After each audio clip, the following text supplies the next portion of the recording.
All right, people. Here's an extra example of part C and D. I know you can make a table, that's not a hard part. But let's say for C, I wanted you to find the slope at the point 23 by using 2 plus delta x and 3 plus delta y. Basically, taking a point that's really, really close and then find the limit as delta x goes to 0, which would take us from a point that's really close to 2, 3 to the exact point 2, 3. All we need to find is delta y over delta x. So first, we have if you ever wonder, like, is the point on there? You could graph it, or I could put the point 2 or x value 2 in there and it comes out with 3 as my y value. So I'm going to start with this equation. This is going to be a little uglier than my first example, but it's not that bad. So instead of y, I'm going to use this. Instead of x here and here, I'm going to use this. So I'm going to do 3 plus delta y equals 2 plus delta x squared minus 3 times 2 plus delta x. Don't forget your plus 5 there. It's chilling out. Okay, so let's see what happens when I start FOILing stuff out. Remember, my goal is to get change in y over change in x, also known as slope. I want to find the slope of the line as I get closer and closer to that real point. Okay, so let's square this out. That's first term squared. 2 squared is 4. And then I have 2 times 2 times delta x. And then I have last term squared. It's just the quicker way to do it. I talked about the pattern in a previous video. Okay, what do you do with this one? You distribute, make sure you're distributing a negative 3. So you'd have negative 6 and minus 3 delta x. If you just did it with a 3, you'd get something wrong later. And I still have this plus 5. All right, so let's combine all our constants together. And while we're at it, we're going to combine all our delta x's together. And there's nothing to combine with this guy, so he's just going to sit there and do nothing. All right, so when I put a 4 and a negative 6 and a 5 together, so 4 and negative 6 makes negative 2. Negative 2 plus 5 is 3. Hey, that's handy. And then I put a 4x and a minus 3x together, and I get a plus 1x, delta x, sorry. And then I have delta x squared. Okay, so I can cancel these two off. And now I have delta y equals 1 delta x plus delta x squared. And you might wonder why I'm putting the 1 there. You're going to thank me for it later. Remember, I don't care about delta y, I care about slope, so I need delta y over delta x. So you're allowed to do this as long as you do it to everything. Here's where you're going to thank me for this, because a lot of people just made that disappear and said 0, but really it's a 1 and a delta x. And remember, this is for a point that's really, really close to 2, 3. I want the actual point, so I want the limit as delta x goes to 0 of this equation, this expression. So I'm going to put a 0 in there, and my slope is 1. So that means the slope of this equation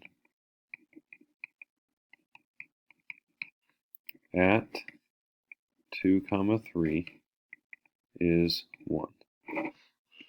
All right, now let's do part D, which would be a general point. Let me set that up real quick. All right, so same equation, but instead of finding the slope at a specific point, I'm going to find the general equation for the slope at any point, xy. So here's how we do it. Basically, we use a point that's really, really close to xy. X plus a tiny little delta x, and y plus a tiny little delta y. Okay, so we're going to start off the same. We're going to be like, write your equation, and you put the y part in for y, and you put the x part in for x everywhere you see it. So I'm going to say y plus delta y equals x plus delta x squared minus 3 times x plus delta x plus 5. Alright, so we could start foiling, but I have an issue here. We can deal with it in a second. Let's start foiling. Oops. Okay, foiling this one. You have first term squared. You have 2 times this, and since neither are real numbers, we just write x times delta x. And then we have last term squared. And then here, that negative 3 goes to both of them. And we have a plus 5 at the back. I don't have anything to combine with there. No, they're all kind of different terms. What are you going to do? Alright, so now we're to the point where, man, I wish there wasn't a y here. Wonder what I could replace it with. Well, as luck should have it, since this thing equals y, you can replace the y with it. And good things will happen. Every time you do this, there should be a lot of stuff that starts canceling off.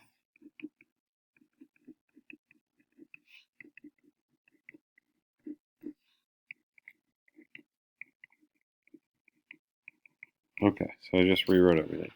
Now, let's see what cancels off. Do I have anything to cancel off with the x squared? Sure do. There's one on the left, one on the right. Do I have anything to cancel off with the minus 3x? Sure do. There's one on the left, one on the right. Do I have anything to cancel with the 5? Yapparoo. There we go. Now look what's left. Now what you should notice is, and this should happen every time, the stuff that's left over all has delta x's on it. If they didn't, we got ourselves a problem. Okay. And remember, do I really care about change in y? No. I care about slope, which is change in y over change in x. I care about slope at any point. Okay, so there's slope. Alright, so what do I have to do? Divide every part by delta x. Okay, sometimes it cancels, like these two. Sometimes it just cancels part of them, like that becomes from a 2 to a 1. So in the end, well, it's almost the end. Slope equals 2x plus delta x minus 3. And I don't care about one that's really, really close to any point xy. I want an equation that works for every point on the point. So I want the limit as delta x goes to 0 of this thing. Which means I'm plopping a 0 in there. And I get the expression 2x minus 3.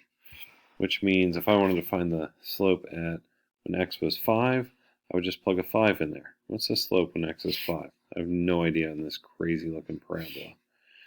If x is 5, I got 5 times 2 is 10. Minus 3, it's a slope of 7. What if x is negative 1? 2 times negative 1 is negative 2.